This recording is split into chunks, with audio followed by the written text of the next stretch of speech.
Okay, hello everyone. And now that I have my formula and I've got the pumpkins, I'm here at one of my favorite places to be in fall, and that is Bricks. I'm going to be selecting my pumpkins today, and we'll be pumpkinizing over the weekend. But I'm excited. I'm excited. It's cooled down a little bit, and they just have so many things to choose from. So as I said in my earlier video, and if you haven't watched that video about how can you decide how many pumpkins you want/need in your front yard, then you might want to watch this after we take a visit here at Bricks. But I'm going to follow that formula, and I'm just going to start picking out beautiful gourds and pumpkins for my front yard on this signature style Saturday, because if there's a signature touch you want in fall, it's pumpkin. So what do you say? Let's do it. Let's do it.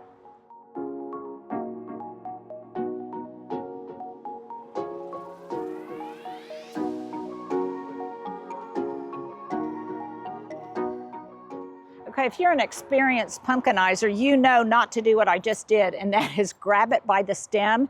You should always grab it from the bottom because you don't want to compromise the stem, which I think is as important an element as anything in selecting your gourds. But that one I had to because I couldn't reach.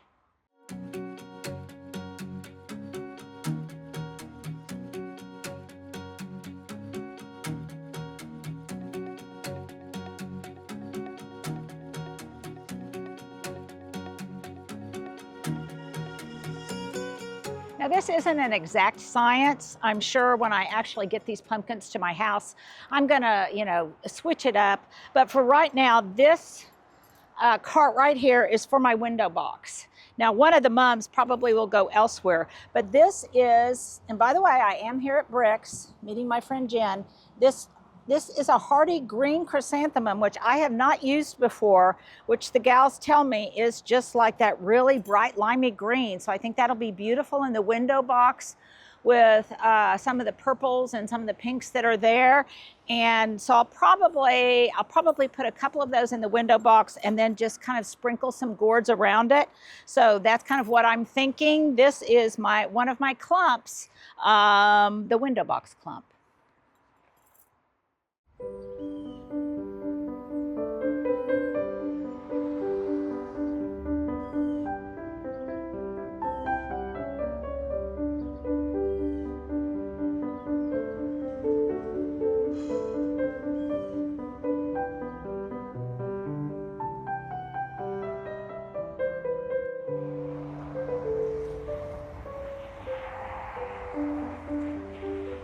Okay, now I am going to do clump number 2, and that's the stack of pumpkins as a topiary that I want to do at the top of the front steps, right by the railing. So that is my next clump.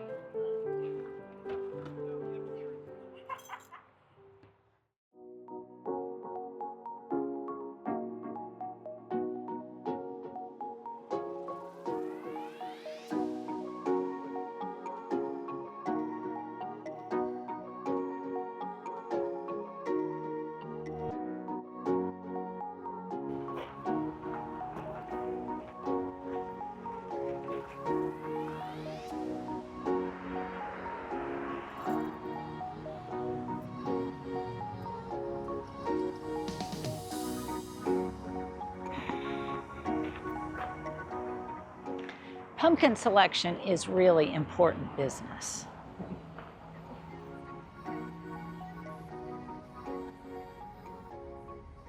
Okay, so this is primarily my berm clump and my front porch clump, and these will just kind of, I don't know, they will just be kind of composed however they fit together, kind of like puzzle pieces. But I want to take a break for a minute, and when we come back, I want to talk about other flowering plants for fall and how I think you can get your best bang for the buck. Well, I hope you know that I only share with you products that I am very enthusiastic about, really believe in, and use regularly. And Omnilux is one of those products. And recently, it's been not only something that I think makes me feel like I'm doing something good for my skin and my skin hygiene, but also it's an important element in self-care. And here's my nighttime ritual. that I find very comforting, especially after a stressful day. Let me know what yours is.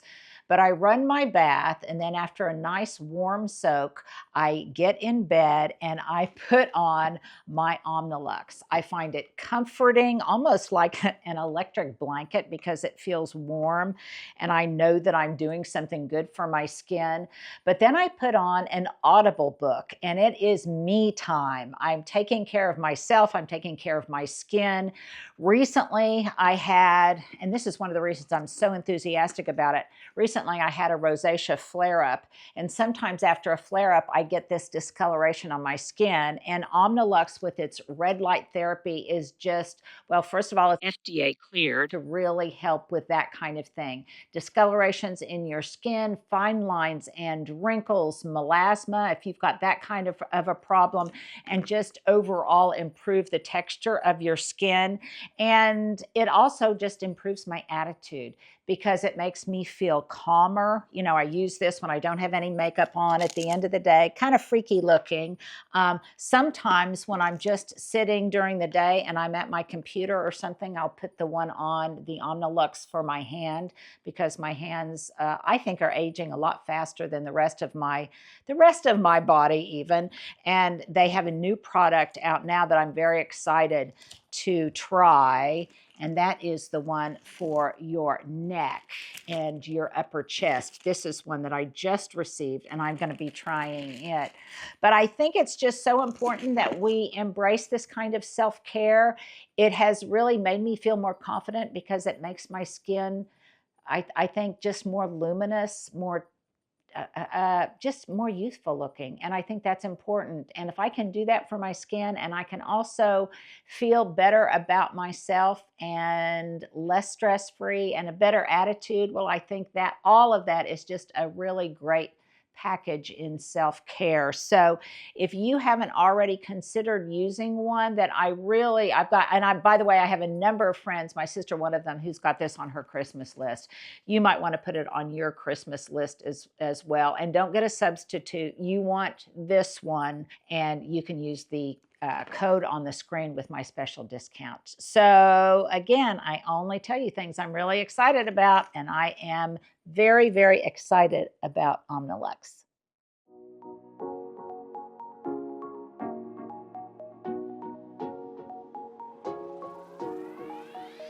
Okay, so that was my topiary clump. This is going to kind of be my berm clump plus. So some extra ones. This is the area where I'm not 100% sure, so I'm just going to do the best I can. Okay, let's talk about mum buying. I don't typically buy my mums early in the season. I prefer to wait until it's a little bit cooler. But here are some mum buying tips. Number one, I never buy them when they are in flower. And at most, there might be just one bloom on them, so I can determine what the color is, because I typically have a pretty strict color palette, and I want to make sure that the ones I select follow my plan. So I never get them in full bloom. I only get them when they're in bud shape. Then I check underneath to make sure that they are well watered. And this one has been well watered, as is not surprising here at Bricks, because they take such good care of them. The other thing that I take into account is, are these going to be permanent fixtures in my beds after they finish blooming? So a lot of times I have some that I just tuck into the garden, in and around pots, mum tucks, if you will.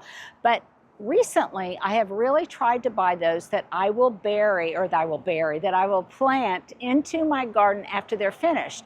Consequently, I want to make sure that they're going to match my color scheme. So you'll notice when they come into bloom that I have lots of white mums in my garden. And what other colors do I have? I might have a few purplish ones, but they're primarily white. Because those, all I have to do is keep cutting them back till about mid-July, and then the blooms will wait to do their thing until fall. And I've got a bunch in the front garden that are getting ready to come into bloom. So that's another way to save money, because it's not just a one shot and you're done. You're actually going to plant them, and they will be a fixture and a contributor to your perennial garden bed well into next year. And here's my question of the day. I am not a fan of many of the mums that are bicolored. In the same pot, they will have half of it will kind of be one color and the other half will be another color, and that just doesn't do it for me. I am more of a purist, so I want them to be whatever color, but in totality, not a bicolored mum. The other thing is to look at different kinds of foliage. So this one is a red bicolor, which is not, doesn't trip my trigger, but I do love the foliage on that. Look, it's a little bit different and more distinct than the foliage on the other colored mums. Another thing that I always check for is every year it seems to me that there's new colors that aren't available, that haven't previously been available. So I saw, let's come over here. This was a really popular color with me last year, and that's this color of peach. It's kind of a pinky peach color that is, well, let's just say it would be appropriate for my garden tour. And this was not historically available, I don't think, many years before last year. So I might snag a couple of these peach chrysanthemums. I'm also checking, and it's almost impossible sometimes to find a mum that is completely intact, but to the extent possible, I want my mums to have no broken stems. Again, that's difficult, but because these kind of mums have very brittle stems, but nevertheless, it is something to look for. Oh, and she's got these this year. Now, as much as I love the big pumpkins, I think I love the little baby ones even more. And these guys are absolutely adorable. I think these are just precious. I love them because well, these really look like miniature pumpkins. They've got this kind of rounded quality. And for some reason or another, these are the ones that remind me of Charlie Brown.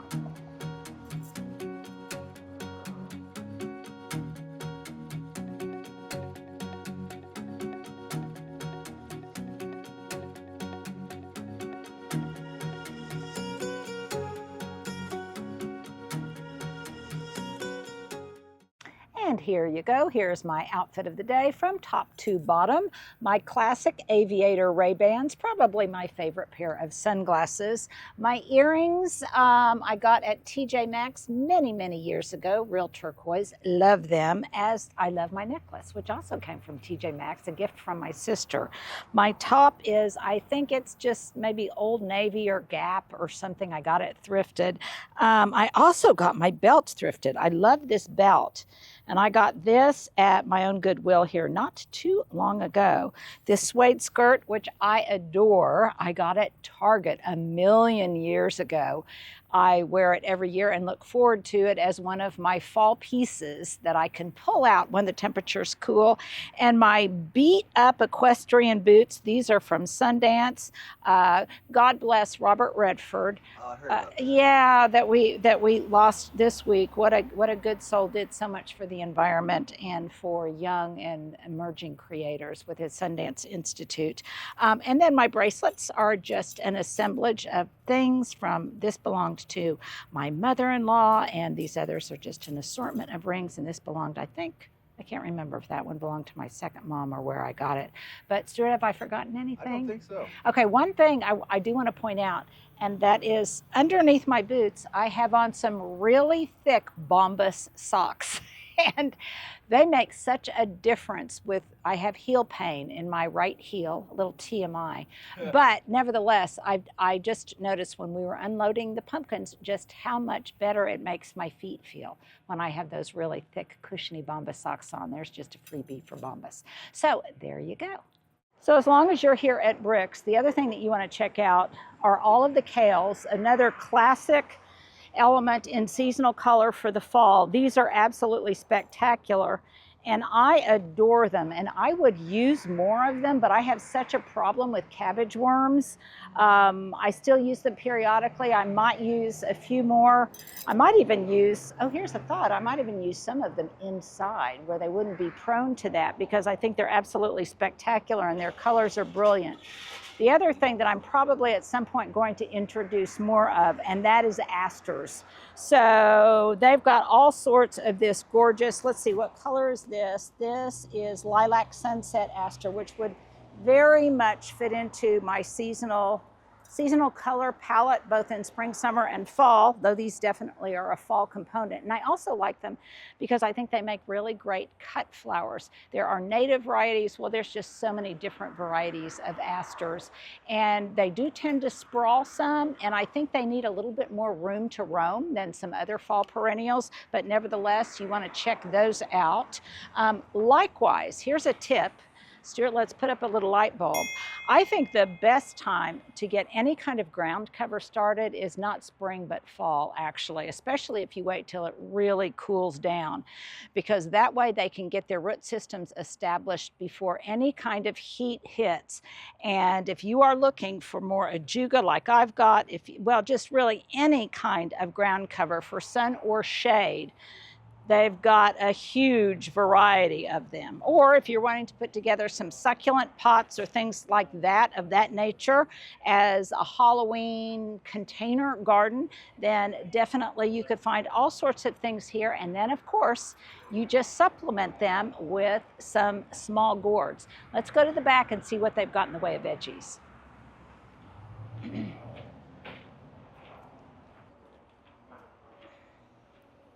Okay, back here is where you're going to find your cool season vegetables, your collards, your cabbages, your cool season herbs. I snagged a couple of pots of cilantro and some parsley. If you don't want to start them from seed, you've got lettuce greens. What else do they have over here?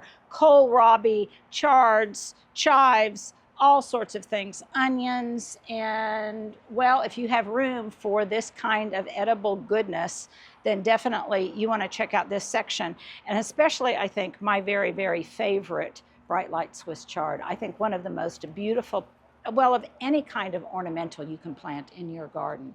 And then in the back, they've got other perennials, hostas, heucheras, all sorts of herbs. You can get your sage for Thanksgiving.